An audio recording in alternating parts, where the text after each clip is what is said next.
ಇನ್ನೊಮ್ಮೆ ಸಮಸ್ಯೆ ಸಿಕ್ಕಾಗ ನಮ್ಮೆಲ್ಲ ಆಸ್ತಿಯನ್ನು ತೋರಿಸಿದ್ರಾಯ್ತಾ. ನೀವೀಗ ತಾಯಿ ಮಗ ಸೇರ್ಕೊಂಡು ನೇರವಾಗಿ ಮನೆಗೆ ಹೋಗ್ರಿ. ನಾನು ಸ್ವಲ್ಪ ರುದ್ರ ಮನೆ ಕಡೆ ಹೋಗ್ಬಿಡ್ತೇನೆ. ನಾಳೆ ಹೇಗಿದ್ರು ಮಗಳು ಮದುವೆ ಇದೆ, ಅವಾಗ್ಲೇ ಹೋದ್ರಾಯ್ತು. ಈಗೇನಂತ ಅವಸರ? ನಾಳೆ ನೀವು ಹೋಗಬಹುದಾಗಿತ್ತು ಮಾಧವಿ, ಆದರೆ ಇವತ್ತು 5,000 ರೂಪಾಯಿ ಬೇಕಂತ 4 ದಿನಗಳ ಹಿಂದೆ ಹೇಳಿದ್ದ. ಕೇಳಿದ ಮೇಲೆ ನಾವು ತಪ್ಪಿಸಬಾರದು. ಮದುವೆ ಅಂದ ಮೇಲೆ ಅವನ ತಲೆಯಲ್ಲಿ 16 ವಿಚಾರಗಳು ತುಂಬಿರ್ಬೇಕಾ. ಅದಕ್ಕ ನಮ್ಮ ಮನೆ ಕಡೆ ಬಂದಿಲ್ಲ, ನಾನೇ ಹೋಗಿ ಹಣ ಕೊಟ್ಟು ಬಂದ್ರಾಯ್ತು ಬಿಡು. ನೀವ್ ಯಾಕೆ ಕೊಡ್ತೀರಾ? ಹೇಗಿದ್ರು ನಮ್ಮ ಮಗ ಮಾಂತೇಶ್ ಇದ್ದಾನೆ, ಅವ್ನ ಕೈಯಲ್ಲಿ ಕೊಡಿ, ಅವನೇ ಹೋಗಿ ಕೊಟ್ಟು ಬರ್ತಾನೆ. ನೀವ್ಯಾಕೆ ತೊಂದ್ರೆ ತಗೋತಾ ಇದ್ದೀರಾ?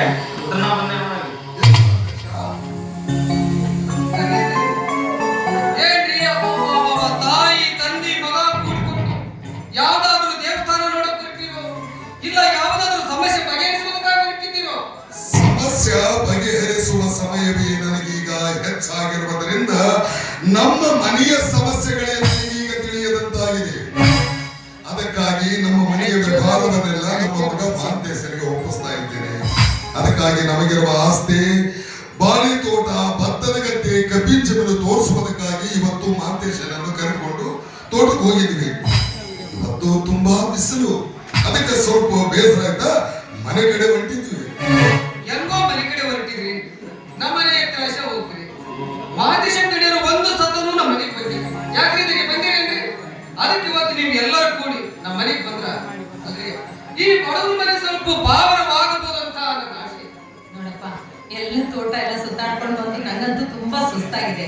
ಹೇಗಿದ್ರು ನಾಳೆ ನಿನ್ ಮಗಳು ಮದುವೆ ಇದೆ ಅಲ್ಲ, ಬಂದೇ ಬರ್ತೀವಿ ಬಿಡಿ, ಯಾಕೆ ಯೋಚನೆ ಮಾಡ್ತೀಯ? ಕಡೆರ ಮಹದೇಶ ಕಡೆರ ನೋಡ್ರಿ, ನೀವು ಮಾತ್ರ ತಪ್ಪಲಾರ್ದಂಗ ನನ್ನ ಮಗಳ ಮನೆಗೆ ಬರ್ಬೇಕು ನೋಡ್ರಿ. ಸರಿ ಸರಿ ಬರ್ತೀನಿ, ಖಂಡಿತ ಬರ್ತೀನಿ. ಕಡೆರ ನಾನಿದು ಬರ್ತಿದ್ರಿ ಅಪ್ಪ, ಬಂದು ಬಿಗಿ ಹಿಡ್ಕೊಳಕ ದೇವ್ರ ಕಡೆಗೆ ವ್ಯವಸ್ಥೆ ಮಾಡ್ಬೇಕಾ? ನಾನು ಬಜೆಟ್ ಕೆಲಸ ಇದ್ರೆ ನಾನು ಬರ್ತೀನಿ. ಹೌದು, ನೀನು ಜಲ್ದಿ ಹೋಗಪ್ಪ, ಎಲ್ಲ ಕೆಲಸ ನಿನ್ನ ಜವಾಬ್ದಾರಿ ಇದೆ, ನೀನು ಹೋಗಪ್ಪ. ನಾವು ಬರ್ತೀವಿ. ಪಾಪ ರುದ್ರ ಮಕ್ಕಳ ಮದುವೆ ಮಾಡುವುದಕ್ಕಾಗಿ ಮನೆ ತುಂಬಾ ಓಡಾಡ್ತಾ ಇರ್ತಾರೆ. ಮಕ್ಕಳ ಮದುವೆ ಅಂದ್ರ ಹೆತ್ತವರಿಗೆ ಬಲು ಹಿಕ್ಕು. ಅರೇ ಮಾಧವಿ, ಮಾತಿನ ಬರದಲ್ಲಿ ರುದ್ರನಿಗೆ ಹಣ ಕೊಡುವುದೇ ಮಾತುಬಿಟ್ಟೆ. ಅವನು ನೆನಪಿಸಲಿಲ್ಲ, ನೀವಾದ್ರೂ ನೆನಪಿಸಲಿಲ್ಲ. ಸರಿ, ನೀವಿಬ್ರು ತಾಯಿ ಮಗ ಮನೆಗೆ ಹೋಗ್ರೆ, ನಾನು ಹೋಗಿ ದುಡ್ಡು ಕೊಟ್ಟು ಬರ್ತೇನೆ. ನೋಡಪ್ಪ, ನಾ ಹೋಗ್ತೀನಿ. ಮತ್ತೇಕೆ ಅವನನ್ನು ಕಳಿಸಿಕೊಡುವಿ? ನಾನೇ ಹೋಗಿ ಬರ್ತೀನಿ ಬಿಡು. ಅಪ್ಪಾಜಿ, ನೀವು ತುಂಬಾ ದುಡ್ಡಿದ್ದೀರಿ, ನಡ್ರಿ ಮನೆಗೆ, ನಾನು ಕೊಟ್ಟು ಬರ್ತೀನಿ. ನೋಡಪ್ಪ, ಅವನಿಗೆ ಎಲ್ಲಿರ್ತಾನಂತ ಕೊಟ್ಟು ಬರ್ತೀನಿ. ನೀನು ನೋಡು, ಇದ್ರ ದೇವರ ಗುಡಿಯಾಗಿರ್ತಾನ, ಬಸವೇಶ್ವರ ಗುಡಿಯ ಹತ್ರ ಇರ್ತಾನ, ಇಲ್ಲಿದ್ದಿದ್ರ ಅವನು ಮನೆಯಾಗಿರ್ತಾನ. ರುದ್ರ, ಇದು 10,000 ರೂಪಾಯಿ ಇದೆ ಅಂತ ಹೇಳು. ಇನ್ನೊಂದು ವಿಚಾರ, ಮನೆಯಿಂದ ಬರಬೇಕಾದ್ರೆ ರಜೆಯಲ್ಲಿ ಇರ್ತಕ್ಕಂಥ ಪಿಸ್ತೂಲ್ ಏನಾದ್ರು ನೋಡಿದ್ಯಾ? ಅಲ್ಲಿ ಕಾಡಿಗೆ ಹೋಗಿದ್ರಲ್ಲ, ಒಳ್ಳೇದು ಒಳ್ಳೇದು. ಈ ಹಣ ತಗೊಂಡು ಹೋಗ್ಬೇಕಾದ್ರೆ ಬಹಳ ಹುಷಾರಿರ್ಬೇಕ. ಅದಕ್ಕೆ ಅದನ್ನ ನಿಮ್ಮ ಶೆಫ್ಗೆ ಇಟ್ಕೊಂಡು ಹೋಗು.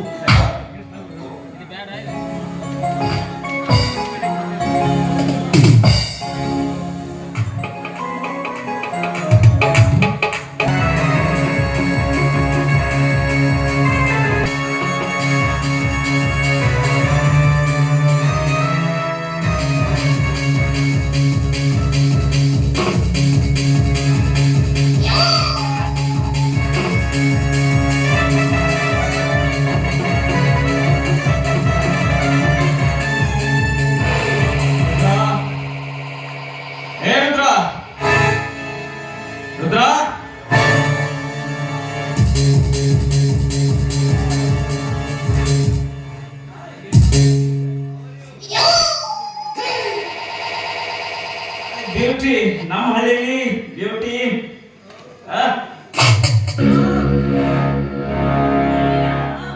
ನಾನೇ ಮನೆಗೆ ಅತಿಥಿಗಳು ಬಂದಿರಬಹುದು, ಆದ್ರೆ ನನ್ನ ಮನೆಗೆ ಬಂದಿದ್ದು ನನ್ನ ಬೆನ್ನು ಹತ್ತಿದ ಬೇತಾಳ. ಬೆಂಗಳೂರಿನಲ್ಲಿ ಕಾಡಿದ ಸಾಲದು ಅಂತ ಇಲ್ಲಿವರೆಗೂ ಬಂದಿದ್ದೀಯ. ನನ್ನ ಮನೆಗೆ ಬರೋದಕ್ಕೆ ನಿನಗೆ ನಾಚಿಕೆ ಆಗಲಿಲ್ಲ? ಯಾಕೋ ಬಂದಿದೆ ನಮ್ಮ ಮನೆಗೆ?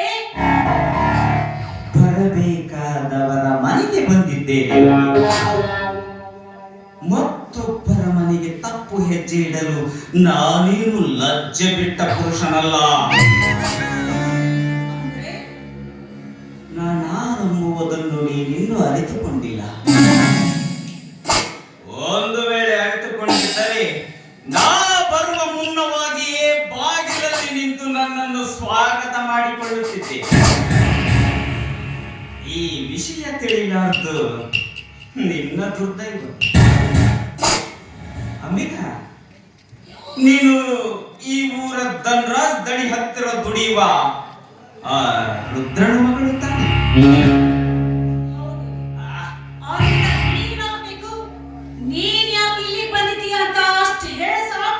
ಬರಬೇಕೆಂದು ಬಯಸಿ ಬಂದವನು ನಾನಲ್ಲ. ಬರುವ ಅವಶ್ಯಕತೆ ತಂದು ಕೊಟ್ಟವನು ಆ ನಿನ್ನ ತಂದೆ. ಅಂದ್ರೆ ನಾ ಈ ಊರ ಆಗರ್ಭ ಶ್ರೀಮಂತ ಧನ್ರಾಜನ ಏಕೈಕ ಪುತ್ರ ಮಹಂತೇಶ್ವರಿ ನಾನೇ.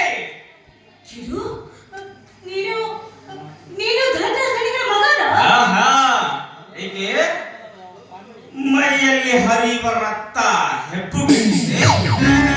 ಇಲ್ಲ, ಮಾತನಾಡುವ ನಿನ್ನ ನಾಲಿಗೆ ನುಣುಚಿಕೊಂಡು ಬಿಟ್ಟಿದೆ. ಎಲ್ಲವೇ ನಿಂತ ನೆಲ ಕುಸಿದಂತಾಯಿತು.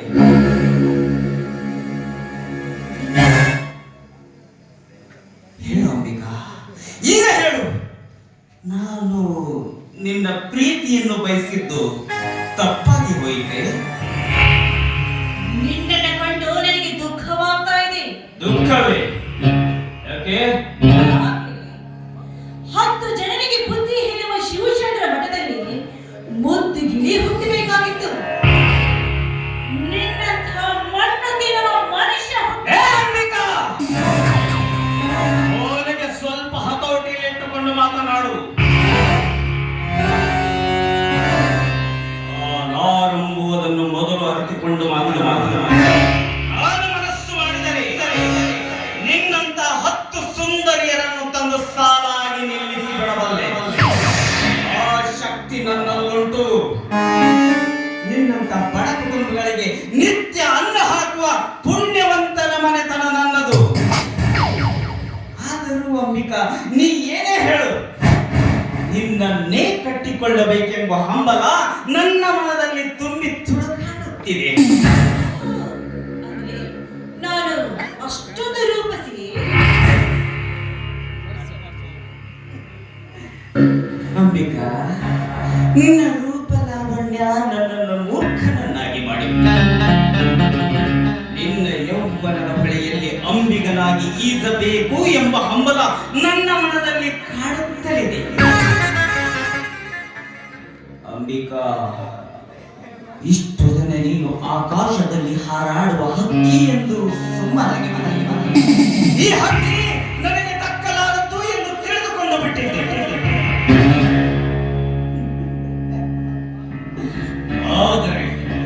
ಆದರೆ ದಕ್ಕಲಾರದ ಈ ಹಕ್ಕಿಯ ಗೂಡು ನನ್ನ ಮನೆಯ ಪಕ್ಕದಲ್ಲಿದೆ ಎಂದು ನಾನು ತಿಳಿದುಕೊಂಡಿರಲಿಲ್ಲ.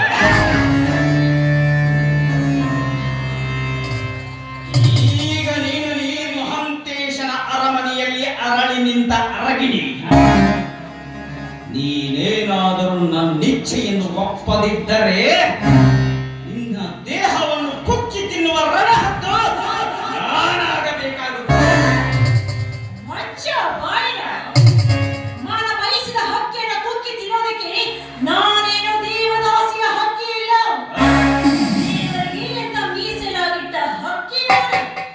ಈ ಹಕ್ಕಿ ಆಕಾಶದಲ್ಲಿ ಹಾರಾಡಬೇಕಾದ್ರೆ ನಿನ್ನ ಧಾರಣ ಹದ್ದು ಕೈ ಹಚ್ಚಿ ತಿಳಿಸವಾದ್ರೆ ಆ ರಣ ಹಕ್ಕಿನ ರೆಕ್ಕೆಯನ್ನು ಯಾವ ರೀತಿ ಕತ್ತರಿಸಬೇಕು ಅಂತ ನನಗೂ ಚೆನ್ನಾಗಿ ಗೊತ್ತು. ಮನಸ್ಸಿಲ್ಲದ ಒಂದು ಹೆಣ್ಣನ್ನ ಬಯಸುವುದೆಂದ್ರೆ ಪಕ್ಕದಲ್ಲಿರುವ ಹಾವನ ಕಿಣಿಕಿದಂತೆಯೇ ಸರಿ. ಮನಸ್ಸಿಲ್ಲದ ಒಂದು ಹೆಣ್ಣನ್ನ ಪ್ರೀತಿಸುವುದು ಸೇದೋ ಬಾವಿ ನೀರನ್ನು ನೋಡಿ ನಾಯಿ ಸಂತೋಷ ಪಟ್ಟಂತೆ. ಪ್ರೀತಿ ಇಲ್ಲದ ಒಂದು ಹೆಣ್ಣನ್ನ ಅತ್ಯಾಚಾರಗೊಳಿಸುವುದೆಂದ್ರೆ ಉಪ್ಪಿಲ್ಲದ ಅಡುಗೆಯನ್ನು ತಿಂದಂತೆ. ಇನ್ನು ಮನಸ್ಸೇ ಇಲ್ಲದ ಒಂದು ಹೆಣ್ಣನ್ನ ಮದುವೆಯಾಗುವುದೆಂದ್ರೆ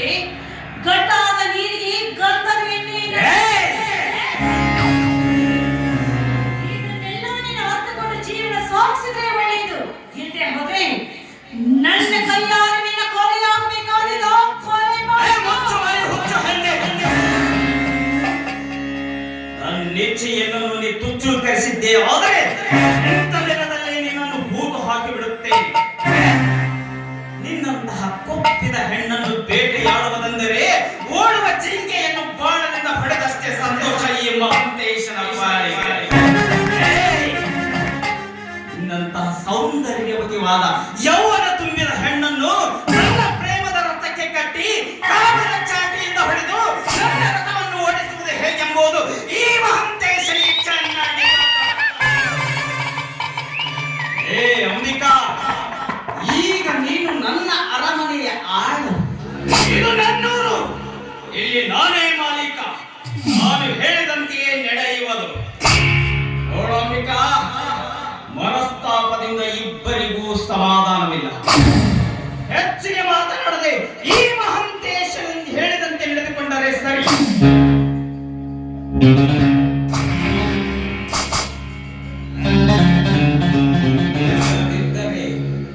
ಇಲ್ಲದಿದ್ದರೆ ಈಗ ನಡೆಯುವ ನಾಟಕವೇ ಬೇರೆ. ಹೌದು ಮಿಸ್ಟರ್ ಮಹಾಂತೇಶ್, ನಾನು ನಿಮ್ಮನ್ನು ಮಾತು ಕೇಳ್ತೀನಿ, ಅದಕ್ಕೆ ಉತ್ತರವನ್ನು ಕೊಡ್ತೀನಿ. ನಿನ್ನ ವೇದಾಂತವನ್ನು ಕೇಳಲು ನಾನೆಲ್ಲಿಗೆ ಬಂದಿಲ್ಲ. ಈಗ ನಾನು ತೀರ್ಮಾನ ಮಾಡುತ್ತೇನೆ, ಅದರಲ್ಲಿ ಎರಡರಲ್ಲಿ ಒಂದಾಗಲೇಬೇಕು. ಏನಾಗಬೇಕು? ನಿನ್ನ ಅಂದ ಚಂದ ಯೌವನದಲ್ಲಿ ಈ ದುಂಬಿ ನಿನ್ನ ಅಂದವನ್ನು ಹೀರಬೇಕು ಒಂದು, ಇಲ್ಲ ಈ ನಿನ್ನ ರಸ ತುಂಬಿದ ದೇಹ ಈ ನನ್ನ ಗುಂಡಿಗೆ ಬಲಿಯಾಗಬೇಕು ಒಂದು. ನಿನ್ಗೆ 2 ನಿಮಿಷ ಎಂದು ಕಾದು ನೋಡು, ಅವರ ದೈವದಲ್ಲಿ ದುರಂತ ಆವರಿಸಿದೆ ಎಂದು.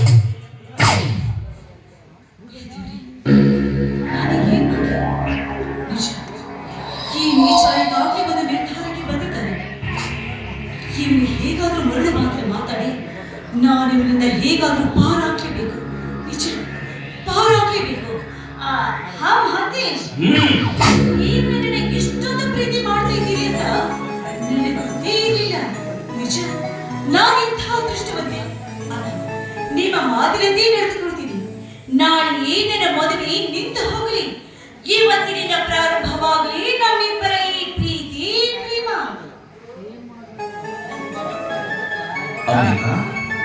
ಏನ್ ಹೇಳ್ತಾ ಇದೀಯ ನೀನು? ನಾನು ಸುಳ್ಳು ಹೇಳಿ ಸತ್ಯವನ್ನ ಹೇಳ್ತಾ ಇದ್ದೀನಿ. ನಾನು ಕೂಡ ನಿಮ್ಮನ್ನ ಮನಸಾರಿ ಪ್ರೀತಿಸ್ತಾ ಇದ್ದೀನಿ. ಇಲ್ಲ ಅಂದ್ರೆ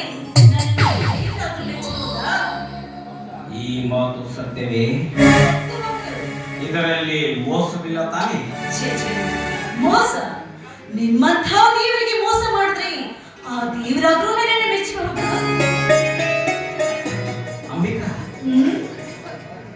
ನಾನಿನ್ನ ತುಂಬಾ ಇಷ್ಟಪಡ್ತೀನಿ. ನೀನೇ ನನ್ನನ್ನು ತಪ್ಪಾಗಿ ತಿಳಿದುಕೊಂಡಿದ್ದೀಯ. ನಾನು ಕೂಡ ಅಷ್ಟೇ. ನಾನು ನಿಮ್ಮನ್ನ ತುಂಬಾನೇ ಇಷ್ಟಪಡ್ತೀನಿ. Love you Ambika, love you.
ಬೇಕು.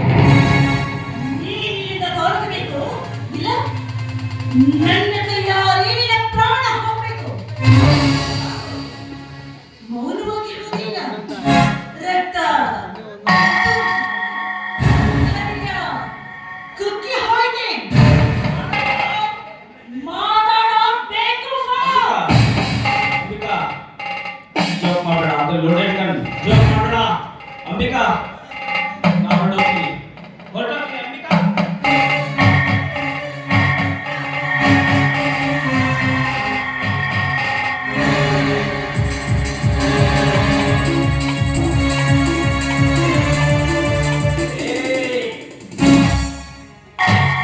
ನನಗೆ ಮೋಸ.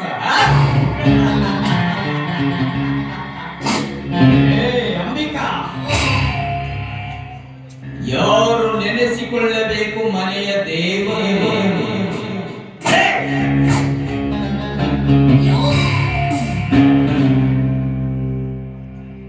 ಜೇನಿನ ವಿದ್ಯೆ ಕಲಿಯದ ನೀನು ಆವಿನ ಹುತ್ತಕ್ಕೆ ಕೈ ಹಾಕಿದಂತಿದ. ಎಷ್ಟಾದರೂ ನೀನು ಹೆಣ್ಣು, ಹೆಣ್ಣಿನ ಬುದ್ಧಿ